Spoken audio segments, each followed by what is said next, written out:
অনলে ভরা সৃষ্টি দোজক লোহিত বরণ। অন্তর থাকতে যারা আল্লাহর আয়াত বুঝে না, হেথা তারাই করিবে আগমন। করবে না বাদ জিন জাতি, যাদের বন্ধু ছিল ইবলিশ শয়তান। উভয় জাতির খবিশদের দিয়ে আল্লাহ পূরণ করিবেন জাহান্নাম। অন্তর দিয়াছেন বোঝার জন্য সুন্দর দেহের উন্নত গঠন।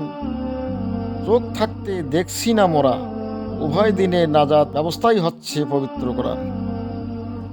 কান দিয়েছেন শুনছি না মোরা, জিন্দা মুর্দা না বোধের। মানুষ হয়েও জন্তুর মতো বুঝি না মানব দুনিয়ার মুসাফির। আহারে ভোগে মত্ত সবাই, দুনিয়ার সময় বড়ই মূল্যবান। কোরআন সুন্নাহর আলোকে গড়লে জীবন, তাদের হারাম হবে জাহান্নাম। দুনিয়ায় আল্লাহ পাঠিয়েছেন মানব, চলার জন্য দিয়েছেন সংবিধান। ন্যায় বিচারক শাস্তিদাতা, আবার তিনি বড়ই মেহেরবান।